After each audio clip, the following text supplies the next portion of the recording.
tambahan pula sekarang ni timbul macam-macam timbul. Sehingga ke sampai peringkat sesiapa yang tidak berpegang Allah duduk atas arasy, berarti dia tidak berpegang dengan ayat Al-Quran. Tidak beriman dengan ayat Al-Quran. Tapi saya tidak mengkafirkan dia kata. Tapi dia tidak beriman ayat Al-Quran. Tidak beriman ayat Al-Quran, kafir lah. Quran sebut Tuhan duduk atas arasy kan, kenapa kamu tak beriman? Jadi kalau kita cakap peseng muda-muda. Quran sebut Tuhan duduk atas arasy. Lah Quran sebut. Kita cakap peseng kampung. Ada ke Quran bahasa Melayu sebut duduk? Contoh tak kita nak tanya cara budak-budak je. Tak ada dalam Quran duduk bahasa Melayu, tak ada dalam Quran duduk. Quran sebut istawa. Istawa. Tak istawa? Mana duduk? Ulama Ahlussunnah Jamaah tidak menterjemahkan istawa dengan mana duduk. Memang ada istawa mana duduk, tapi dia ada belah-belah makna dan tidak ada ulama Ahlussunnah Jamaah menterjemahkan istawa dengan mana duduk. Kamu yang menterjemah. Itu akidah yang bid'ah. Kamu wajib bertaubat. Yang kami memang kami beriman dengan Al-Quran, istiwa atas arah itu kami beriman. Sama ada jalanan salaf, sama jalan khalaf, kami terima. Tapi Al-Quran, kami beriman. Tiba-tiba ada pula yang karut. Kalau tidak beriman Allah duduk atas arah, kamu beriman Allah duduk atas bumi.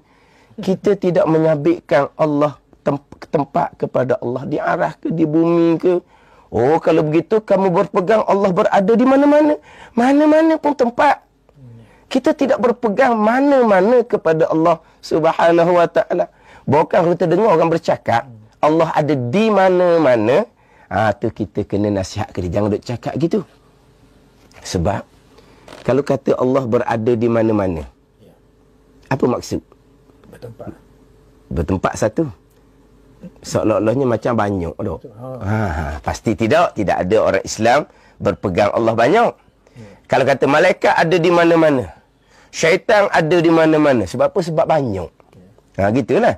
Kita kata polis ada di mana-mana. Ramai polis. Di mana-mana ada polis. Itu mana ada di mana-mana. Pasti tidak kita berpegang Allah banyak. Lepas tu kalau Allah ada di mana-mana ni, mana Allah ni pindah randa. Sekali situ, sekali sini. Mustahil sama sekali. Bergerak diam itu sifat makhluk. Sifat benda baru. Mustahil sama sekali.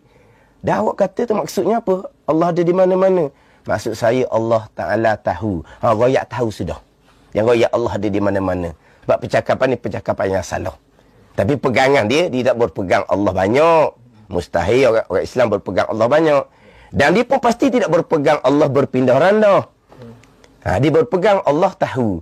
Kalau nak sebut Allah tahu, sebut Allah tahu je. Jangan sebut Allah di mana-mana. Mana kalau kita dengar cakap gitu, kita kena bagi nasihat. Kadang-kadang ada juga orang bawa karut. Allah ada di mana-mana. Dalam jambang je tak ada. Kata karut balas tu. Mana-mana tidak berkait dengan Allah Subhanahu wa ta'ala. Pegangan kita macam mana? Pegangan kita sebagaimana Allah sedia kala. Sebelum Allah jadikan apa-apa, kan Allah walam yakun syai'un ghairuh. Ada Allah Ta'ala dan tidak ada serta Allah sesuatu. Yang ada hanya Allah satu jua. Allah tidak bertempat. Allah tidak di mana-mana. Allah tidak di atas, di hadapan, dekat, jauh, kanan, kiri. Begitulah Allah sedia kala. Begitulah Allah selama-lamanya. Allah tidak berubah daripada sedia kala selepas Allah jadikan makhluk Allah Subhanahu wa ta'ala. Kemudian kita masa singkat, maghrib ni awal.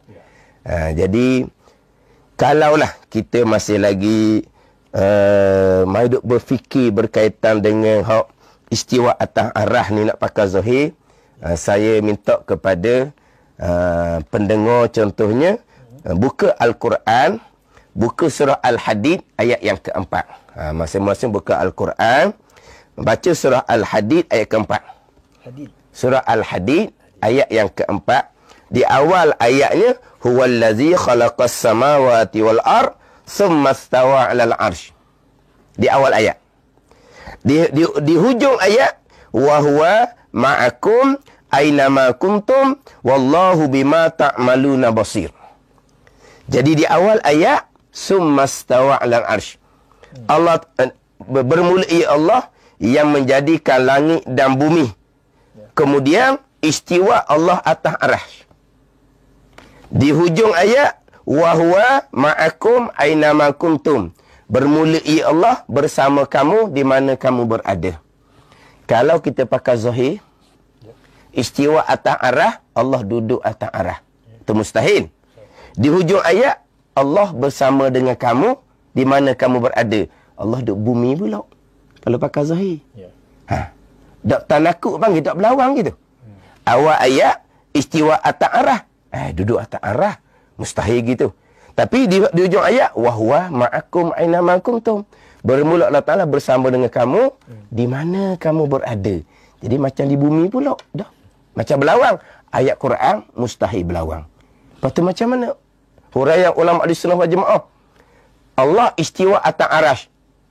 Jalan salah, serah makna kepada Allah. Allah bersama dengan kamu. Bersama kamu pun serah makna kepada Allah Subhanahu wa ta'ala. Tu ulama salah. Ulama khala summa stawa 'alal 'arsy. Allah memiliki arasy, Allah menguasai arasy. Wa huwa ma'akum aina ma kuntum.